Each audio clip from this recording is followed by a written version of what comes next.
Hello, everyone. Welcome to the Orphan's Tales Live quarantine reading series. Good to see everyone again. Once again, I'm roasting because I'm wearing my my March clothes in July, almost July. I apologize if you can hear the rainstorm outside. It is very, very loud. And I'm sorry if you've been involved in the science fiction and fantasy world this week. It's been a terrible week. I don't have anything to say about it that haven't said online. I'm sorry everybody had to see all that. I'm sorry any of it happened. It's not been fun for anybody at any point. We just hope that next week all we have to worry about is the pandemic and severe systemic injustice and our insane president. Okay, good times. Fiction. Lipstick report. Tonight, this is actually one of my favorite lipsticks, even though it's one of those stay on lipsticks, so it'll be on for the rest of the night. It is NYX Glitter Goals in Bloodstone. I wear it to quite a few readings. Highly recommended. You can't really tell because the light's dim, but it's a color shift, so there's like an iridescent like white-blue color shift on it. So if the light were bright, I could turn my head and you would see it go wang, wang, wang. It's very cool. Okay. Yeah, I don't... Other than, oh, what a week it has been, I don't have much to share. Everything's still on fire. I mean, I feel like that's just how it's going to be now, right? Like, that's for the near future. Like, it's just going to be, welcome to Planet Terrible. Population, everyone. And, like, we just hope that this isn't the week that the sentient lava takes over. Murder hornets, yes. Sentient lava, let's put that off for another week.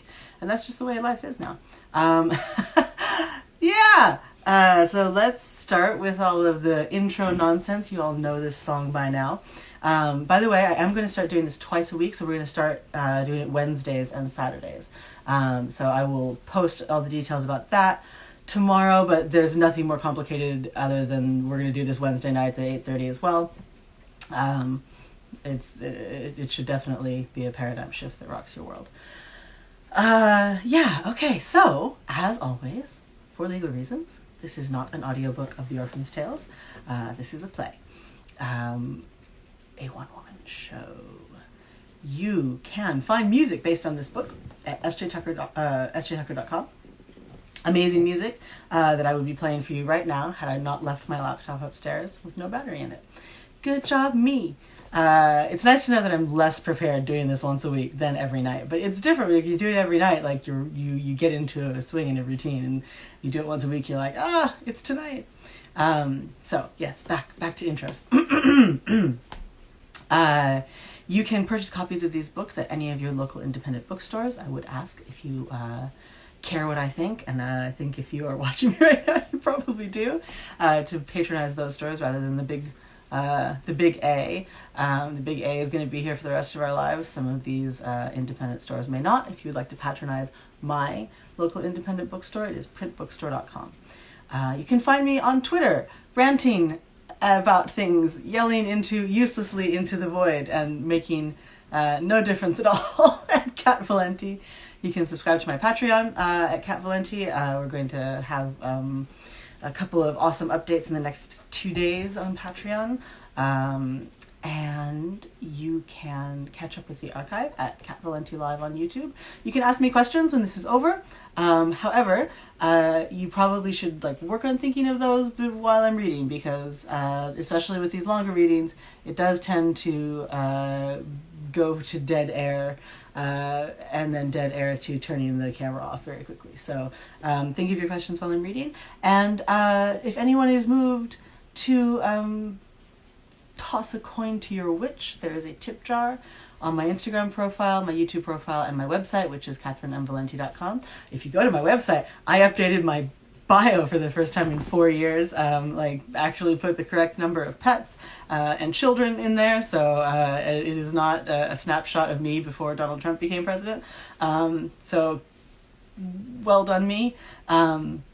yeah, these are absolutely free readings. You don't have to, but the apocalypse is still happening and will be for the near future for all artists and freelancers, and it's a very tight time for us. So if you are so moved, it would be deeply appreciated, and I will thank you by name on the next stream.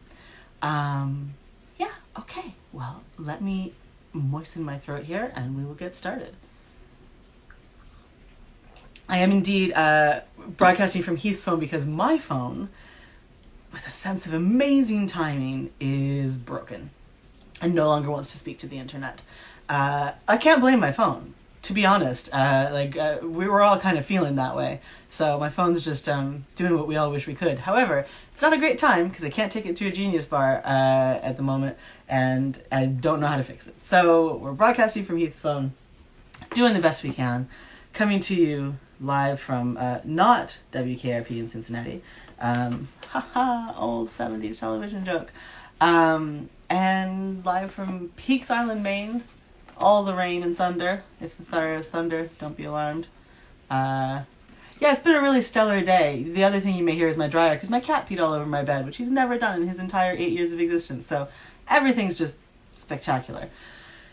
Anyway, let's read some really depressing fairy tales. I do promise that this is going to get more cheerful soon. In fact, some of the stories in the second half of this book are like the most cheerful in the whole series. However, this is one of the ones we're going to read tonight. It draws some inspiration from my ex-military husband during the Iraq War, so it is up with people.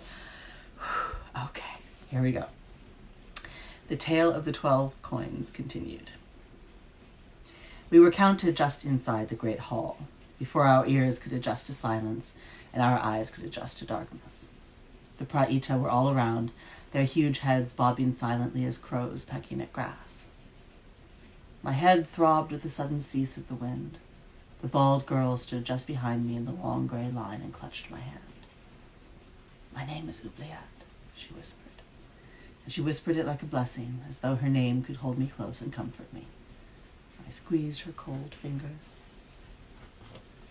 The numbers spilled out of the praeta's mouths like water unwanted, and we were led child by child to the center of the room, our little hands placed on smooth bars and handles we could not quite see in the dim light. Things which seemed like soft-toothed gears, things which seemed like trays, things which seemed like long tables. Beneath our fingers, we began to understand lay a machine, and as our eyes softened to the shadows, we saw it whole for the first time. In the middle of the peeling gray floor stood a peeling gray frame. It hunched like a broken turtle, a high, arcing shell through which nameless things passed, lumpish gray heaps disappearing, passed solemnly as relics between children no older than we, and tipped into the rusting, ash-ridden structure. Smokestacks tottered high into the vaulted ceiling and spat pale fumes into the air in weak, spiraling puffs. Pistons drove into the depths of the machine and emerged again, dark and wet. A terrible crunching, stamping sound filled the room, and at the far end of the shell the contraption contorted into a twisted, enameled mouth, built in the image of a thing which had once walked, a thing made entirely of teeth. Out of this mouth ran a long board, and onto it slowly spat coin after coin, dull and yellowish white, clinking dully onto the black wood. Perhaps once, in the long past of Marrow, when they knew all possible things, the machine, the mint, had moved of its own accord. But now small hands pressed and pulled and shoved at its every corner, turned its every gear, drew up its every dowel, and thrust it down again. Furtive, dark eyes gleamed around the shell and in it, dozens of children adding their limbs to the apparatus so that it could move, so that it could press out coins at a stuttering, halting pace. Thin hands sat on our shoulders like owls' feet. Thin fingers curled round our chins, holding our faces fast with the creaking thing. "The living work," came a whisper which seemed to be Vumim, her breathy, weary sighing. But who could be sure among all those long, stretching throats? Satisfied that we saw the machine and knew that we would soon be among those dark eyes and pale hands, we were led, all in a line, the newest children of the mint, to a long, narrow room, barely held together by the clawing wind whistling through the page-turned rafters. All along the walls lay little beds, turned down neatly, their coverlets thin as a cough and fluttering lightly as the gales rushed by outside. The praeta urged us all toward them, and like good boys and girls, we each filed in, found a bed, and curled away from the door, the machine, the terrible, long-necked creatures. On each pillow was a sliver of the glassy stuff. I licked it under my blanket and then pushed it eagerly into my mouth. It was candy, something like raspberries, something like black tea, something like sugared bread crusts. I savored it, its juice running down my throat. Then I remembered Rumin and the city before my city. I spat it out into my hand and started in the gray half-light. It gleamed and shimmered, scarlet, pink, rose. They had given us rubies, shaved and slivered down enough to feed 12 children. I looked over my shoulder at the praeta clustered near the door, watching us suckle the gems in our hungry mouths. They moaned quietly, miserably, watching us eat. I was too hungry to refuse to give them what they wanted. I pushed the cherry-colored stone back onto my tongue. It sat there like a scald of light. I shuddered and turned away again until I heard the door shut like hands clasping each other in prayer. We were alone. In the morning, I was sure our shifts would begin. When the darkness came wheedling through the shivering ceiling, I crawled out of my bed and found among the dark little heads one which was bristled and shorn, my friend, my Juliet. She opened the corner of her pitiful blanket to me, and I climbed in beside her. We clutched desperately at each other, trying to steal the other's warmth, and there was little enough to steal. But finally we simply lay in each other's arms, trying very hard not to be terrified. "Did you see what went into the machine?" I said. She shook her head. "Did you see what came out?" She nodded. The room was filled with the sleeping and soft weeping of other children, mewling like lost pigeons. I didn't know what else to say. She didn't cry like the others. She just stared, and everywhere she stared seemed to shiver under her gaze. "What happened to your hair?" I said finally, quiet as a thief with his hand on a coffer.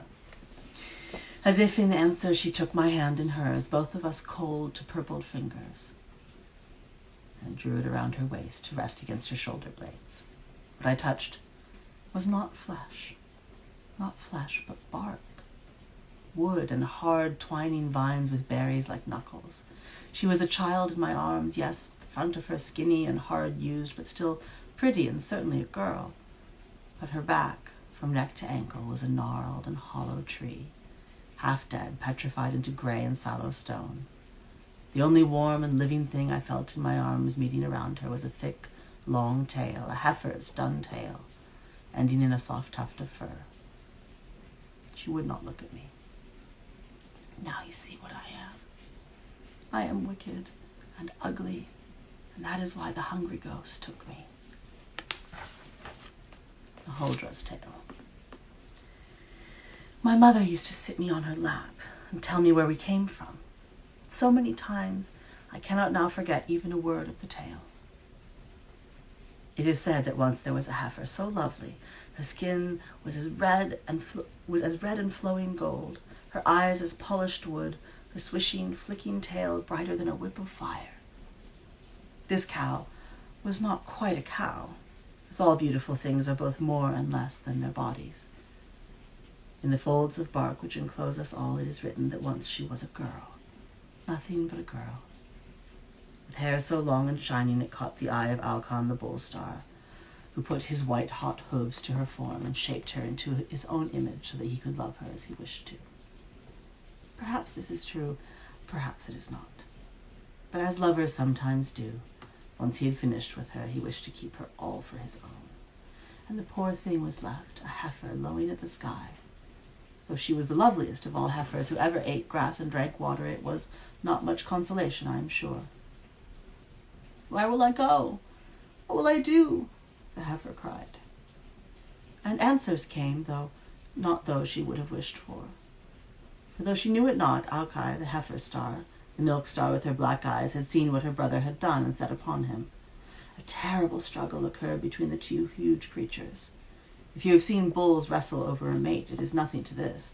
Alkai burned brighter than the temple fires in her fury, and finally pinned Alcon against a hillock and chewed from him with her wide, flat teeth the flesh which made him a bull, leaving a lonely and broken ox, lowing weakly in the night, light leaching from him into the mud churned up by their grappling. In disgust, Alkai spit her brother's silver-dripping testicles away into a broad field and thought no more of it. It is said that ever after maddened monks castrated themselves in her honor, doing penance in place of her heavenly brother. Perhaps this is true. Perhaps it is not. Yet a star is a strange thing, and its ways are stranger still. In the place where the ruined flesh had fallen, a great almond tree grew, with broad white flowers and green fruits. And it came to pass that the cow, who was once a girl, wandered by the great tree at the height of its flowering. And the tree, too, being only somewhat less than Alcon himself, looked on her and loved her still.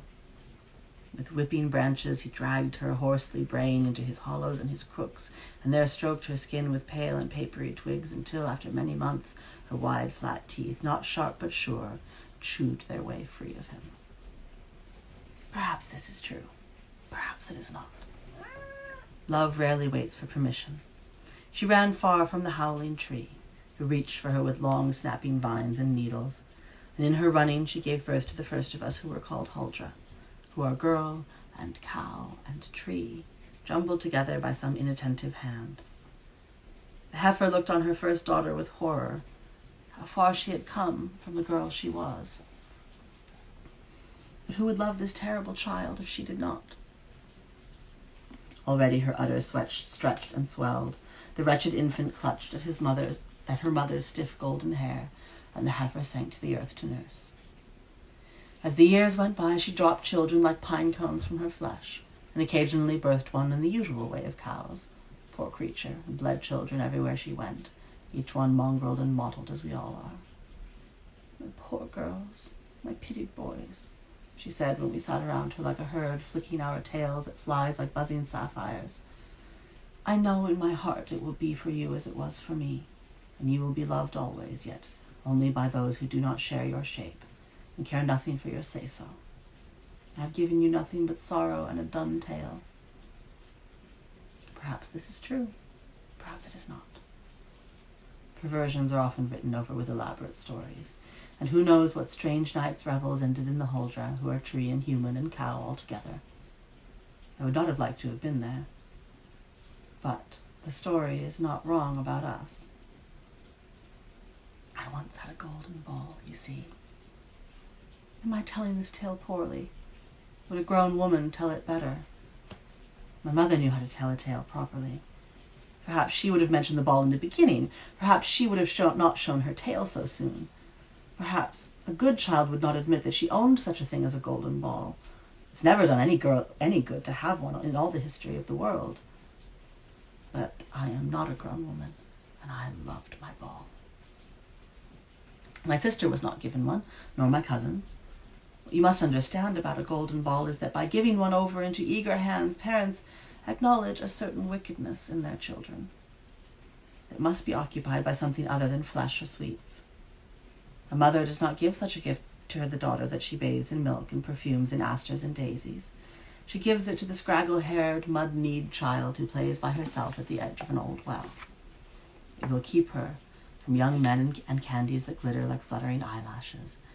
And if she or it or both together should tip over the side of the well, as has been known to happen from time to time, well, at least no daisy was wasted on her. I once had a golden ball, you see.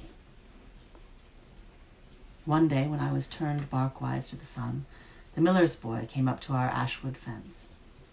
He said the things you might expect a miller's boy to say. He'd never seen a girl with roots in her knee pits before. I was pretty as a cherry without a pit. Wouldn't I come just a little closer? I shrugged. I was heifer strong. There was nothing he could do to me. I came close up to the bars of the fence, and he said my eyes were the darkest he'd ever seen. Then he kissed me quick on the mouth. He stole my first kiss.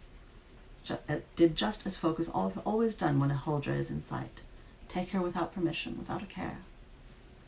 It is because of this sort of thing we are solitary creatures, living in our high-up huts, cradled in oak branches, so that the tree in us may rest, and speak rarely to those who are the same, whether their back is turned or no. I bolted for home, but as I ran I thought of little but the kiss. His lips tasted like flour and honey just scooped from the hive, and I told my mother so when I scrambled up the ladder of rope and found her ladling out grass soup for my supper. The next morning she gave me the golden ball and told me to run along and play. I stared at her, stricken. No word passed between us, though she had the grace not to hold my gaze. Her tail swished nervously behind her, dark brown across our branch-lashed floor. I took my ball quietly and went out into the fields to play. It was a little sun I kept close to my chest, so that it warmed next to my skin. I wrapped my long black hair around it and unwound it again. I called it little names, which seem silly now. I polished it over and over with the tuft of my tail and kept it near me while I slept. It gleamed against my cheek like a slap. And I tossed it into the air by the old vine-strangled well, smeared with flowers which once were red, sitting among the tall, seed-topped grasses like a huge, embittered toadstool. I could smell water in the old thing, algae jeweled and wriggling with tadpoles, but I could not see it. Up and down I tossed my ball. It caught the light, burned it, scalded it, and my eyes were filled with tears as I stared into the little round star. So I've got a picture here of the ball.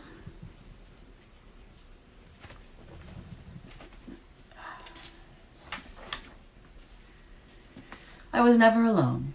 It rolled and lay still and sparkled as well as a friend.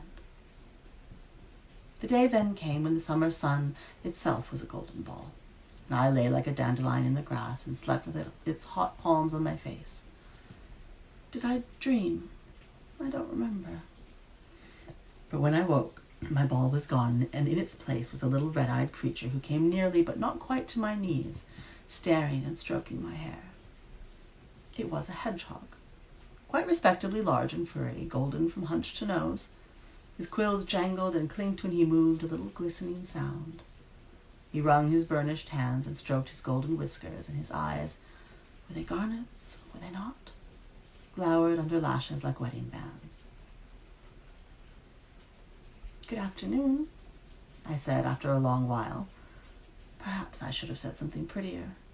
A grown woman would have known what to say. The hedgehog bowed.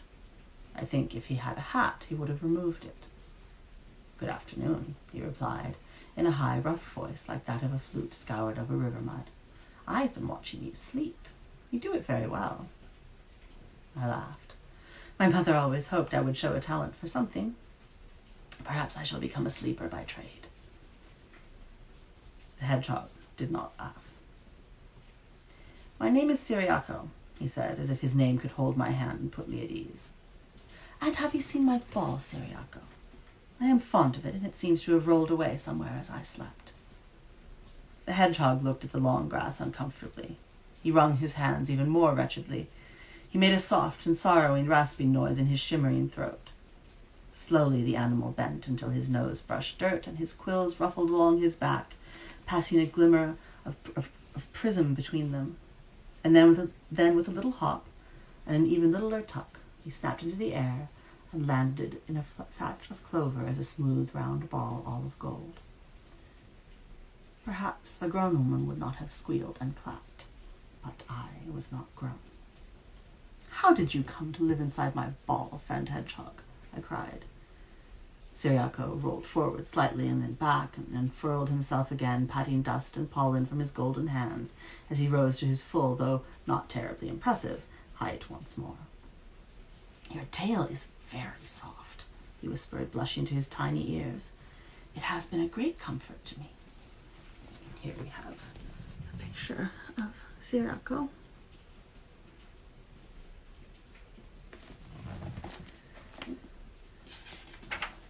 The tale of the golden ball. In the kingdom of hedgehogs, there are mountains with mouths. They open and close, they twist and sneer. Out from our hedgerows each pearl-handled morning, boar and sow trundle up the black paths, slick as tongues down the side of the crags. We do not speak to one another. It is not done. In the old days, it seemed as though the earth rose up to the sun to swallow the mountains again. So many little brown bodies made the ascent each day, silent shoulder to silent shoulder. We did not sing work songs or tell tales of the brave hedgehogs who went before us, caged hummingbirds clasped in our fear-tightened paws into the dark. The dark took them. The dark will take us. No more needs to be said. I worked in the upper shafts, where gold ran along the rock walls like calligraphy. The kingdom of the hedgehogs possesses miners of all kinds, iron and copper and silver and gold, diamond and sapphire and emerald and tin. When we were born, our parents, rheumy-eyed from the days on the mountain, and pulverized silver shot into eyelashes, placed plugs of each substance onto our tiny clasping paws, whichever we gripped tightly and waved about with the first and last glee we ever took in the fruit of the mountain. This we would cut from the earth for the rest of our days. Each family was possessed of a little wooden box full of gleaming slugs, and if a child should choose differently from his parents, it was the last he saw of them, as he ascended or descended among the shafts. My parents were higher than I, diamond diggers in the ethereal heights. My brothers and sisters were lower, a few coppers, a few irons, one sorrowful tin cutter, my sister who lay in our mother's arms for a single night before bucketing down to a tin mother whose pup had gone into the sapphire shanties. So it goes. And if a child should not choose, if his paw was weak and clammy, or if he greedily clasped all metals alike, he was given to the mountain, and left to die or eat dirt as the hedgehogs before the mountain had done. Such was the rhythm of life in the kingdom of the hedgehogs. We carried our little glass-blown lamps. We carried our barrows of ore. We slept, we ate, we dug, and chiseled and chirped.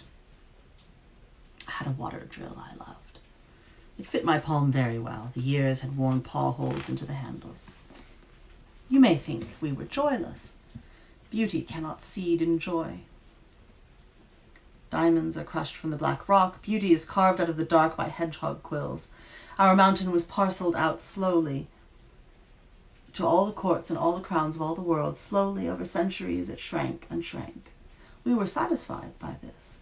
The dark may be chiseled into light, and that a jewel may be touched by 100 paws might sit one day on a beautiful girl's innocent head. In my day, the mountain was still greater than anything else on the blasted plains, and I knew nothing outside it. One day we would take the last of the mountain to the last princess, and we would be free. So went the tales before the soldier tumbled onto us like a loose slate slab hidden behind a cord of gold. It was in the upper shafts, my rose-throated hummingbird buzzing softly by my side, scraping her green wings against the twig cage, that we found her. She had short hair, brown as fur, and an iron cap helmet dragged down over it until it covered her brow. Behind her was a massive barrel, and she leaned against it, sleeping. She had no armor, no plates or chains, or any of the other sorts of things that can be made out of a mountain molten we bring down. She had a spear and a wide, round shield, and the circles under her eyes were like caverns without water, and in her ragged leather uniform her body floated thinner than lime dust. Her face was a mass of blisters and scars, stretching over her bones like a star map spread over a broken table. We did not confer with each other on her strangeness. It is not done. In my memory, I seem to think I prodded her foot with mine. She started awake, clutching her spear. "The pass is fast. Don't fear, she cried, shrinking from the dark. We never shrink, but we have pity for those who do. Of course it is. It is our pass, our mountain. We have no need of you to guard it. Come away, girl. Come away from the dark." I touched her hand with my paw, and she drew it away, curling her lips back. "Duty may not be shirked," she hissed. "Who gave you this duty? Not us. Yet we are masters of this place." She pulled up her shield to cover her, not unlike a blanket, and spoke echoes into all the chambers of all the mountain. "I am she who was called widow, who was given this post in the long night now forgotten, and who will not now abandon it." The Soldier's Tale. Do you know what vesicant means? I didn't think so. What good can such vocabularies perform for hedgehogs snuffling in stone? But I know now. The farm where I was young was thick and furred with wheat. I had 2 brothers and they had me. We had nothing else in the world but a father whose knees knocked hollow in the wind. I seem to remember plow horses and mules and chickens squawking in the dust, pigs and roving deer and great shaggy cows. But if ever I saw them, I was too young to do much but pull the tail of the one or the ear of the other. In my youth, the livestock of our country slowly dwindled to nothing at all. There were no blights or famines, no locusts or one-eyed witches poking fingers at the fields, but there were strange tales of a far-off kinswoman in need, and there were letters sealed in green wax, written on vellum so thin I could see my hands through it. But I could not read them, only pull at their edges like a mule's flicking tail. Kin may not be denied, my father grunted, and off went our dappled horse and our last milk cow. My father took the plough on his own shoulders with straps and brass buckles in much pain. Grimacing through many red and screaming welts on his broad back, he tilled our fields. We grew up, my brothers and I. We were often hungry, but not too often. Sometimes I think that if we had not once had plough horses and mules and chickens squawking in the dust, pigs and roving deer and great shaggy cows, we would not have given so much to have them back again. One evening when the blue lay deep and even on the water, as water on wheat, a lone man came striding up our walk with a sword at his hip and velvet in his coat and a warm helmet on his head. He led a cluster of horses behind him, stamping in the dust. He was recruiting for a king who lived so far from us that his name was to our ears as an ore presented to a mountain dweller. This king was in need of soldiers for his conquests, which the man assured us were innumerable and glorious. This is what all kings say. They are words a monarch learns before mother and father. I learned the word mercenary from this man.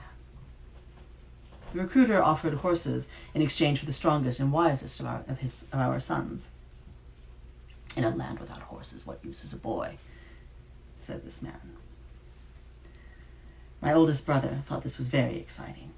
That is what oldest brothers always think. My father looked at the horses and at his son and at the cold, clear sky. Kin may not be denied, he grunted. And my brother vanished down the walk, asking to try the recruiter's sword a bit before he could get one of his own. We were glad of the horses, and my father released the straps and brass buckles and laid the plough onto better muscled shoulders than his own. He had some peace, and so had we. One afternoon, a year hence, when the gold lay hot and breezy on the wheat, another lone man came striding up our walk with a sword at his hip and velvet in his coat and a warm helmet on his head. He led a cluster of cows behind him, lowing in the dust. He was recruiting for the same king who had conquered much, yet lived still so far from us that his name was to our ears as snowshoes presented to a desert hermit. This king was yet in need of more soldiers for his battles, which we were promised were mighty, clamorous, and righteous. This is what all recruiters say. They are words those tasseled creatures learned before hunger and thirst. I learned the word impressments from this man. The recruiter offered his cows in exchange for the second strongest and second wisest of our sons. In a land without cows, what use is a boy? He reasoned. My older brother thought his destiny called to him with long, bright horns. That is what older brothers always think. My father looked at the cows, and at his son, and at the hazy yellow sky. Kin may not be denied, he grunted. And my second brother vanished down the walk, his back straight and tall, his gaze on the path, never speaking to the recruiter at all. We were glad of the cows, and my father and I tasted milk for the first time in years. It was sweet and thick. I learned to strain cheese, and in the silence of an empty house, we set to building a butter churn. One morning, a year hence, when the silver lay pale and wet on the wheat, yet another lone man came striding up our walk, with a sword at his hip and velvet in his coat and a warm helmet on his head. He led a cluster of chickens behind him, pecking in the dust.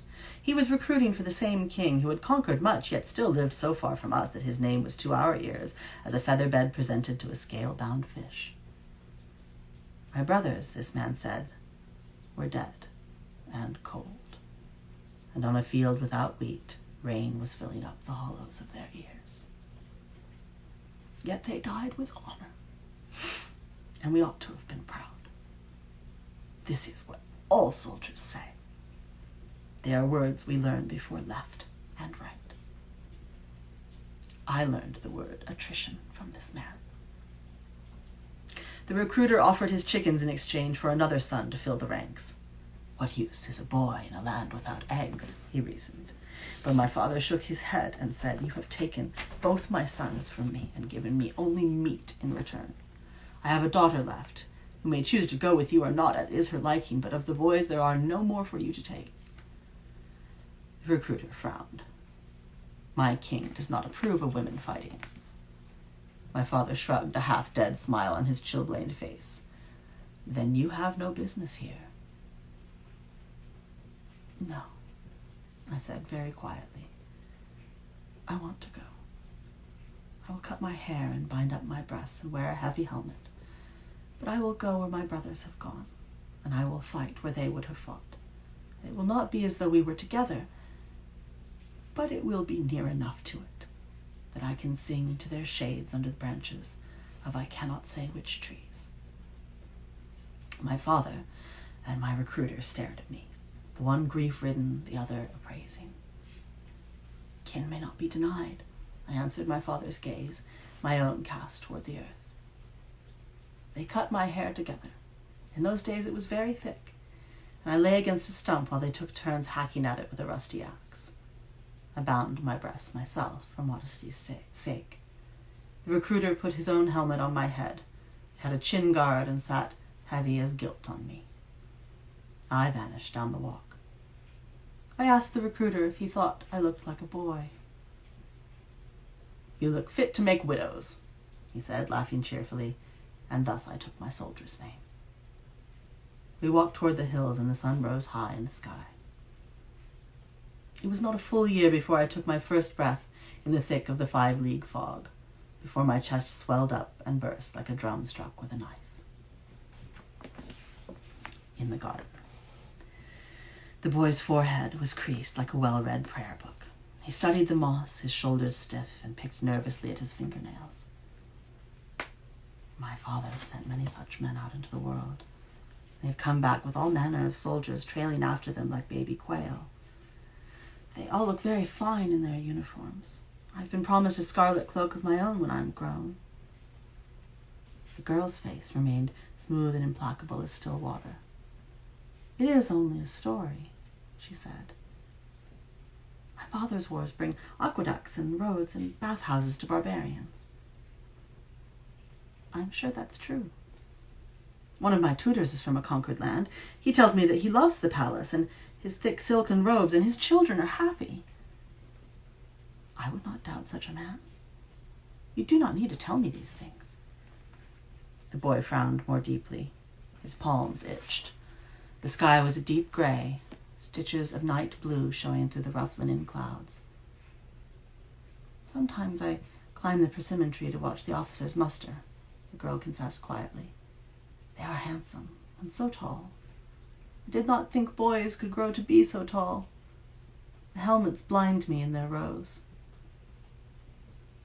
One day I will wear one, a long curving sword besides, and no one will bring roosters for me. The two children were quiet for a moment, and the dull disk of the sun cast fitful shadows on the stones, like hands which cannot quite grasp. The girl watched the boy play with his purple bracelet, and watched him avoid her eyes. As grackles and lost bewildered seabirds wheeled and cried over their dark bent heads, the girl thought it best to simply continue, as a soldier will when he has forgotten all save the hill before him and his own heavy feet. And we will pick up next week with the soldier's tale.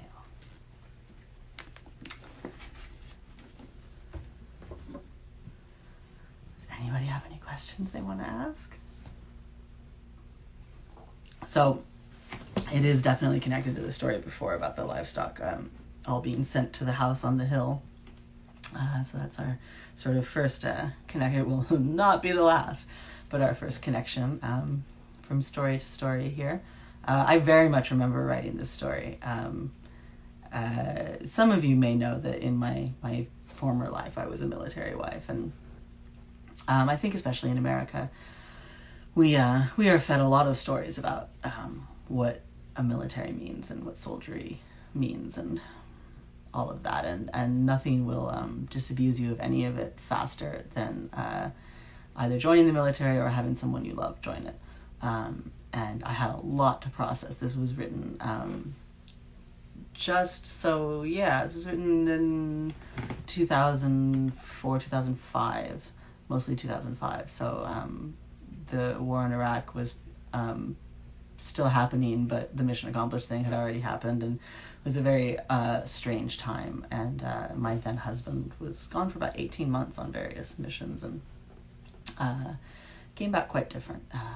And so a lot of the soldier's tale and sort of stuff around that is me working out some of my own issues, because I mean, God, the military is just as old as humanity, and a lot of the fairy tales have the soldier in them as an archetype, and so I wanted to sort of take the archetype of the soldier and bring some realism to it. So hopefully that's what that does.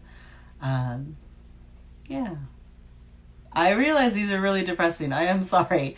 It does cheer up eventually, I promise. But this is definitely the dark heart of the series, for sure. So it's so weird to read it in the summer too, because every seasonal code in it, every nod to elemental feeling is of the cold in the autumn. So it's very odd to read it when it's so warm outside.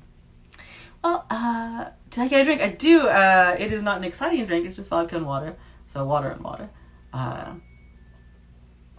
if you don't know, vodka is a Russian diminutive for water. Voda is water. Vodka is like sweetie little water. I was in too much of a hurry to make a proper drink. But yeah. It was supposed to be the middle book of 4 initially, wasn't it? Yeah, so this was supposed to be 4 books. So technically we're on book 3 of the intended 4 books. Maybe one of these days I'll be famous enough that some publisher will come along and say that they would do it in a 4-book slipcased edition. But there's a lot in here. I think I remember talking to one of my editors, to my editor at the time, my first editor, at WisCon. Because I had just turned in this manuscript, and I learned a lot between writing the first Orphan's Tales book, which I started when I was so tiny, and I wrote this one 5 years down the road, and other books and stories, and I was a lot better at writing things by the time I got to that. And my editor was like, "Oh yeah, it suddenly was a much more confident hand at the wheel." So there's a lot going on in this part, and I do think to some extent everything is set up until the 4th book, and then the 4th book sort of pays everything out from the rest of the series. But yeah, and I love Seven and Oubliette, and the Huldra is a real beastie. That's not mine. Though the backstory of how the Huldra came to be Huldra is mine. There's no particular backstory. Most beasties in folklore don't have a origin story. So there's a girl whose back's a tree. Deal with it. Move on. So that's one of the things I like to do. I like to find reasons for these little life forms to exist. It's the science fiction writer in me. I want to bring the science and realism even to my fantasy aliens. Knowing your love of Eurovision, what's your take on the Eurovision movie that just hit Netflix? So I watched it, and I liked it way more than I thought I would. I think it's adorable that Will Ferrell clearly loves Eurovision so much he forgot to be mean to it. And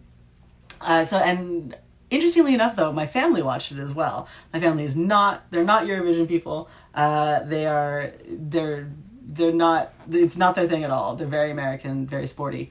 And I watched it on Skype with my brother and my sister-in-law, and they loved it because I explained everything to them. I explained all the cameos and everything and how Eurovision works. And in fact, the next morning they texted me, and they had pulled up all of their favorite Eurovision songs that they'd watched the night before and had the kids like do a Eurovision voting. It was awesome.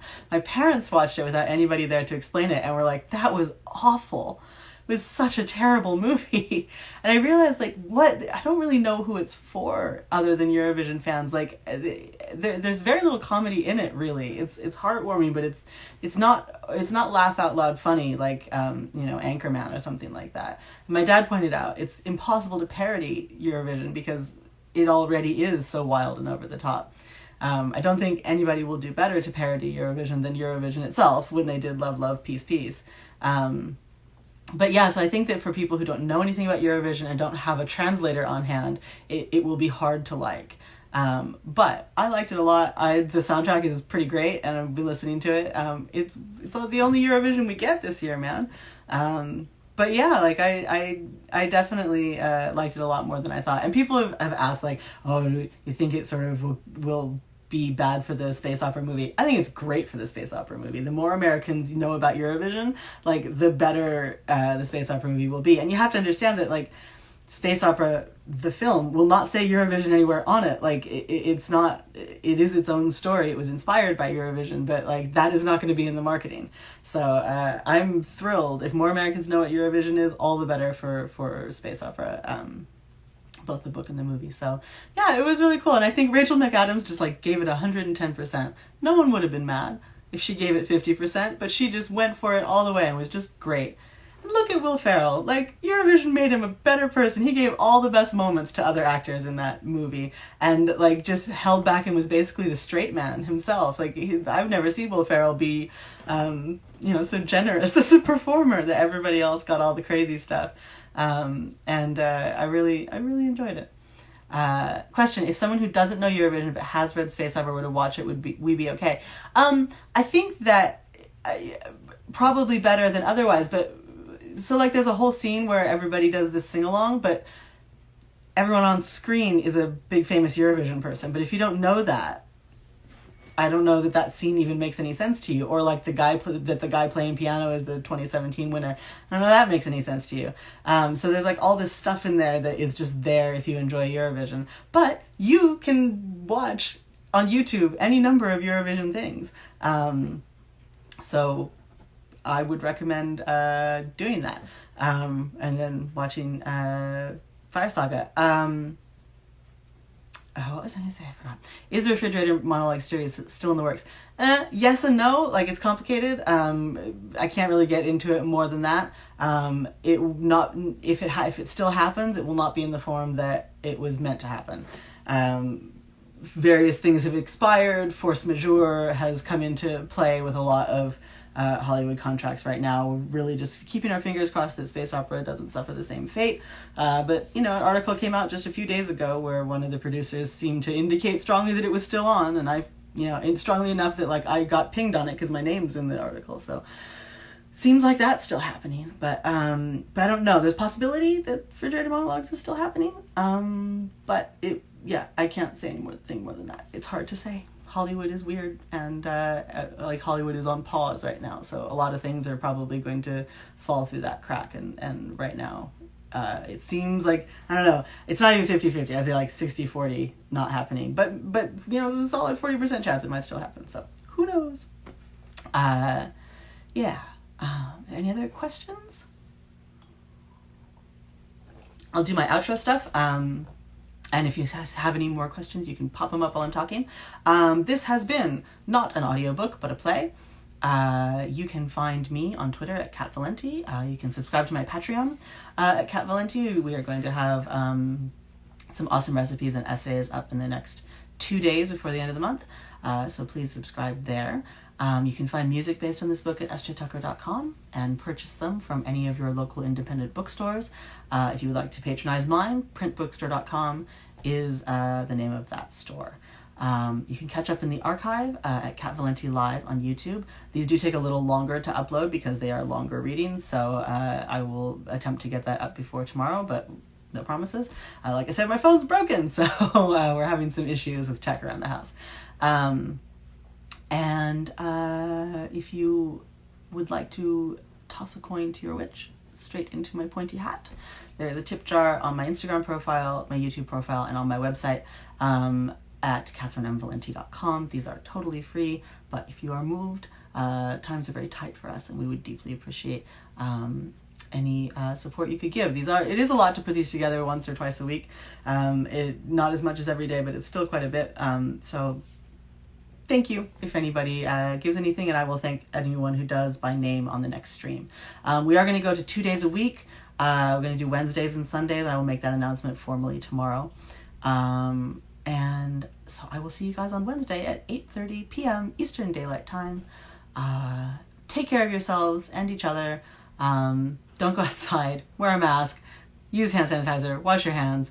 And don't look at the news too many times a day or you'll turn to stone. I love you all so much. I will see you then.